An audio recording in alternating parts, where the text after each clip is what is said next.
नशाखोरी के बारे में मैं आपको ये बात कहना चाहूंगा कि नशा रोकने का 3 तरीका है। एक तो सप्लाई कम हो।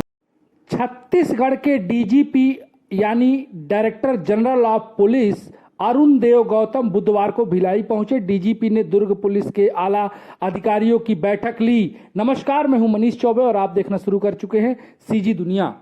डीजीपी अरुण देव ने इस दौरान जिले में क्राइम कंट्रोल को लेकर अधिकारियों को आवश्यक दिशा निर्देश दिए।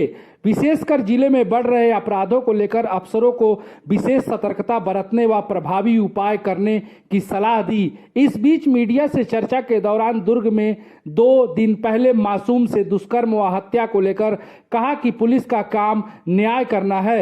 बता दें, दुर्ग जिले में इन दिनों क्राइम का ग्राफ काफी बढ़ गया है। 2 दिन पहले मासूम से दुष्कर्म व उसकी हत्या का मामला सुलझा नहीं कि फिर एक घटना सामने आई है। इस बार मुखबिर बच्ची से दुष्कर्म का प्रयास हुआ है। 2 दिन में 2 बड़ी घटनाओं के बाद प्रदेश के डीजीपी को लॉ एंड ऑर्डर की समीक्षा के लिए दुर्ग आना पड़ा। बुधवार को पुलिस कंट्रोल रूम में डीजीपी अरुण देव गौतम ने अफसरों की बैठक ली। इस दौरान आईजी राम गोपाल गर्ग, एसपी जितेंद्र शुक्ला सहित जिले के सभी राजपत्रित अधिकारी, थानों के प्रभारी उपस्थित रहे।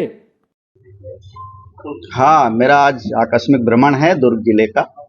और आज जिस परिसर में हम खड़े हैं, यहाँ पर एक थाना है, साथ में कंट्रोल रूम और एसपी का ऑफिस भी है। तो यहाँ अधिकारियों से चर्चा के साथ साथ थाने की वर्किंग को परखने के हिसाब से थाने में क्या अधिकारी, उसके कर्मचारी किस तरीके से काम करते हैं, उसके काम में कहाँ गैप्स हैं, उसको समझने के हिसाब से और उसके हिसाब से फिर बाकी थानों में और बाकी, क्योंकि थाना हमारी बेसिक यूनिट है और उसकी दुरुस्तगी, उसमें अच्छा ठीक करना उसको जरूरी रहता है।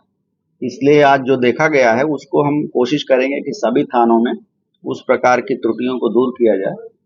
और पुलिस का जो इन्वेस्टिगेशन, अपराध का इन्वेस्टिगेशन है, सिपाही का जो बीट का काम है, सिपाही हमारा बेसिक यूनिट है, तो उसको जब इफेक्टिव बनाएंगे हम और उसकी कार्यप्रणाली, उसका जो आउटपुट है वो जब अच्छा होगा तो पूरा जिला अच्छा होगा।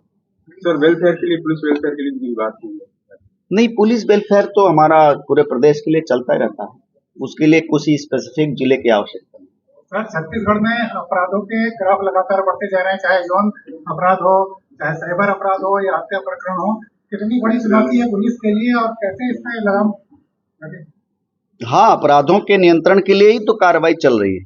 कैसे, क्योंकि समाज को भी देखना पड़ेगा, आप लोगों को, बल्कि दुर्ग जिले का अगर मीडिया इस बारे में चिंतित है तो जिस तरीके के अपराधों की प्रकृति अभी देखने में आई है, नशाखोरी और इस तरह से जो जुर्म एडोलेसेंस, बच्चों में जो जुर्म देखने को मिल रहे हैं, उसके लिए समाज के सभी तबकों को चिंता करनी पड़ेगी। और इसलिए नक्सलवाद पर लगातार प्रहार, नक्सलवाद पर अभी कोई बातचीत नहीं। सर, दुर्ग में जो बच्ची के साथ में हुआ है, इसको न्याय दिलाने के लिए और किस तरह से पुलिस का प्रयास होगा? पुलिस तो पूरा प्रयास कर रही, न्याय दिलाने का काम ही हमारा है, एजेंसी ही हम हैं न्याय दिलाने की। तो जितनी भी कार्रवाई पुलिस ने की है, आगे उसका अच्छा अभियोजन और अच्छे जल्दी उसके फास्ट ट्रायल और उसको न्याय मिले, हम लोग प्रयास करेंगे। सर, नशे को लेकर के लगातार कार्रवाई होती भी है और सूखा नशा ज्यादातर पूरे प्रदेश में देखने को मिलता है कि सूखे नशे में ज्यादातर लोग इन्वॉल्व हो, खासकर टीनेजर लोग। नहीं, ये नशाखोरी हमारी सही में बहुत बड़ी चुनौती है। और नशाखोरी के बारे में मैं आपको ये बात कहना चाहूंगा कि नशा रोकने का 3 तरीका है।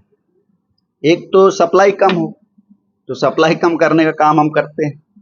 जहां भी कोई सप्लाई गलत तरीके से हो उसको पकड़ते हैं, रोकते हैं। दूसरा काम है कि जो डिमांड है, जो उस लेने वाले लोग हैं, उनमें ही किसी तरह की चेतना हो और वो कम उसकी मांग करें। और तीसरा जो मुख्य बात यह है कि जब उसका इफेक्ट है, उसका जो प्रभाव है वो उन पर कम हो। तो हमारा सबसे बड़ी चुनौती नशे के खिलाफ यही है कि आप सभी समाज के सबके बच्चे हैं, आप लोग अपने घर परिवार जिस भी स्तर पर है संभव है नशे के खिलाफ काम करते रहिए। और डिमांड के लेवल पर आप काम करिए, सप्लाई के लेवल पे हम लोग काम करें। सर, दूसरे राज्यों से सूखा नशा आता है, चाहे पंजाब की बात की जाए, उड़ीसा से गांजा आता है, ऐसी चीजें लगातार ही देखने के लिए मिलती है, लेकिन वो रुक नहीं पा रहा, लगातार आते हैं और वहीं से नहीं तो बहुत सारी चीजें रुकती नहीं है। आप लगातार खबरें मिलती हैं, लगातार हम पकड़ भी रहे हैं। बहुत सारी जितनी गांजे की पकड़ने की कार्रवाई अभी फिलहाल कुछ महीनों में हुई है वो बहुत ज्यादा है। सर महादेव के खिलाफ सीबीआई जिन जिन फिर आप अधिकारियों और कर्मचारियों